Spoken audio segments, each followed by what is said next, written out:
Scott Eastwood, welcome. Thank you for having me. Welcome to the IWC family. I think you're quite a new member to IWC, am I right? Or how long have you been working? I am. This is my first day here. Oh, it's your first day? Yeah. Oh, welcome. Yeah. They're very nice. The first time to Switzerland, actually. Okay. Yeah. And it's snowing today, so that's nice. It is. It is. Yeah. We came up from France, from the south of France, so it was nice coming to snow for a couple of days. Yeah. And how did you get involved with the IWC? Like, how did that happen? What's your relationship with watches and time and everything? Well, they were nice enough to invite me to come to Switzerland, and they're relaunching this pilot's watch, which I thought was pretty cool, saying that I'm a pilot, and so they asked me to come down. Right. So I want to talk about the pilot thing because I have huge respect for anybody who can even fly, or even drive a car. Yeah. So you can fly helicopters. How long have you been flying helicopters? I probably started when I was young. My dad has been a pilot for about 40 years, so I sort of had some experience doing it with him as a kid, probably in my early teens, and then a couple years ago I went and did my formal training. Which is really intense and really long hours, right? I mean, yeah, it was kind of like going back to school. Yeah. Yeah. And you have to keep your hours up every year. Yeah. So when you have such a busy schedule, how are you keeping up your flying hours? You figure out ways to go fly with CFIs and go continue your training. It's sort of a never-ending evolution. Okay. And is your dad flying with you? Is he trusting you? Has he been a passenger? I think my dad will always want to be the pilot in charge when we go fly. Right, okay, yeah. So I want to talk a little bit about your acting. Aside from your helicopter flying, you're really busy, obviously, acting in all sorts of different things. Yeah. You have Suicide Squad coming up, which is huge already before it's even begun. Yeah, it's sort of interesting to be part of something that's got so much energy around it before the movie's even out or before you're even seeing previews on. I mean, on literally, before it was even shot, I think everybody was going crazy. How does it feel to be part of something that's got such a huge momentum before it even begins? Does it give you a lot of pressure, or is it very exciting? I think it's exciting. I was really just thrilled to work with David Ayer again. Because you were with him on Fury, right? Which is amazing. And he's one of the best directors I've ever worked with. And just him, he's this genius. So having his vision come to life is just really fun to be around. And how are you? I mean, there's going to be so much promotion for that film. You're like with a posse, all your crewmates. Do you still hang out with them and talk to them when you're not together, or are you quite a close-knit group from filming? Yeah, I think I mean some of the guys for sure. Some of the guys actually I'd worked with on Fury. A lot of the guys who were either the military advisors or guys who were in Fury. A lot of ex-Navy SEALs and Spec Ops guys. And we've definitely formed a really nice relationship. They actually live in the Southern California area where I live, so we hang out. Yeah. And Fury was. I mean, I also just saw The Revenant, where I just felt freezing cold the whole way through and had huge respect for everybody involved. Fury looked quite similar. Yeah. How challenging was it? Was it really challenging? Sure, there were challenging days, but I think more importantly, we were making something that was, honoring, the soldiers that fought for in that time, and I think we all knew we were part of something bigger, so we wanted to, pay homage to them. How do you actually get into that mindset? Because it is so far removed from hot California life in the year 2000s. How do you actually prepare mentally to get into that kind of a role?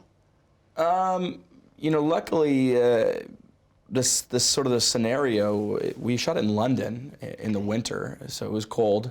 And wet and long days. But you do a lot of research, you do a lot of reading, you talk to a lot of the guys that are still alive. Oh, you did? Amazing.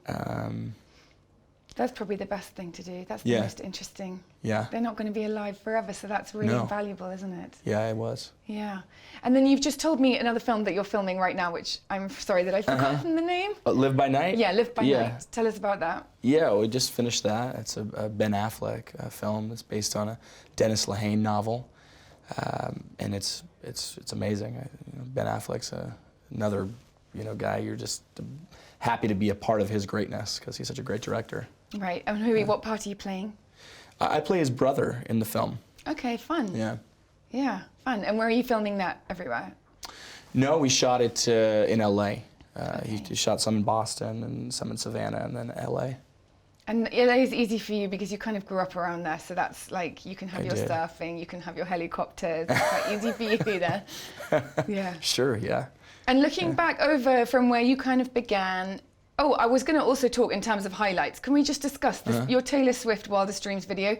Do you know that it had, I looked today, over 335 million views on YouTube. I mean, I'm sorry, that is insane. Yeah. It's a music video, one of the most amazingly shot, beautiful music videos, an incredible song. But how does it feel genuinely, if we live in this modern internet world, that someone's watched something that you're in that's over 335 million views, that you can actually quantify that versus the box office, which is a little bit more general? Like, how does that feel? Because not many people are in that position.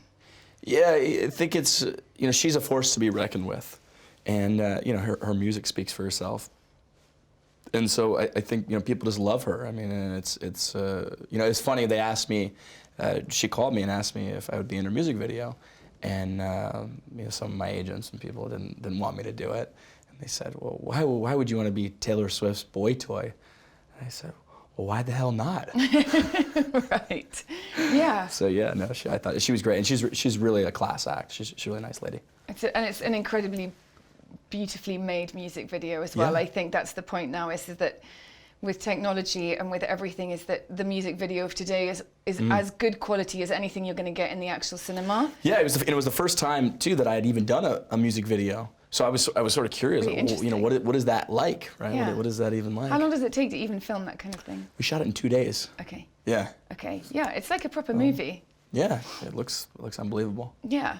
And you've worked with your father in various different things, Invictus, Gran Torino. Is that something that you have you learned a huge deal from him or anyone around you? Not specifically him. I mean, your dad is Clint Eastwood. That's a fantastic thing. Mm-hmm. Who are your great teachers, and what have you learned from working with a parent? Well, first and foremost, my dad's my hero, especially when it comes to the film business. Taught me, everything since I was a little kid. But I think it's one of those things where you're sort of in awe of someone growing up, and then you get to work with your dad, and I've taken every experience, every chance I can to learn from him. And if you're freaking out before a scene, do you call him, or who's your great teacher in life for acting? No, I definitely I wouldn't call him if I was freaking out before a scene. I'd probably call an acting coach that I've worked with through the years, or maybe my mom. Yeah. She's sort of my lifeline. She's probably used to it, like, just do it. Yeah. I'm gonna do it, it's fine. Yeah. She's probably used to those calls. Yeah, we don't really, it's funny, I wouldn't say we really intellectualize about acting. My dad's been sort of from the school of thought, always just get out there and do it. You don't need to talk about it, or, you just get out there and do it. Stand there, tell the truth. He was always sort of very straightforward about it, not philosophize about acting and stuff. It's just more just go out there and do it. And your advice to all these, because you've come and done so many things already, what would your advice be to all these guys who are watching Suicide Squad coming up, everything. It's such a passionate young group of people who have such a strong idea, I think, in the world now of what they want to do. What would your advice be to those young actors? Actors, probably just stick around.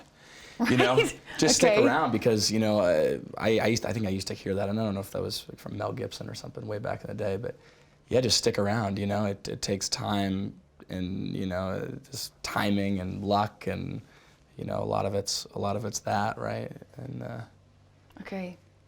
trust me, I'm no way like some brilliant actor. It's probably just a little bit of luck and maybe timing. Right, okay, well that's good advice for us all for anything. Yeah. So 60 seconds, okay. Scott Eastwood, you have 60 seconds. Acting is? Sit around and wait. My favorite movie is? Unforgiven. I would never go out without? Sunglasses. Life is all about. Living. My advice to young actors is. Stick around. I would most like to meet. Most like to meet. Oh man. The president. Cool. I want to spend the most possible time with. My family. If I could turn back time, I would. God, it's a great song. I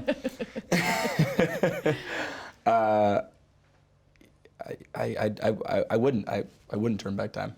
Cool. Okay. I can always spare 10 minutes for. My mom. The most inspirational thing anyone ever said to me is. Life isn't about what you wear, how much money you have. It's about how you affect people in a positive or negative way that could have never occurred alone. Who said that? It's very good. I think it was a famous quote, and my mom used to say it to me as a kid. I also like the Ferris Bueller quote on your Instagram. That's very good as well. Thank you. Great. Scott Eastwood, thank you very, very much. Thank you.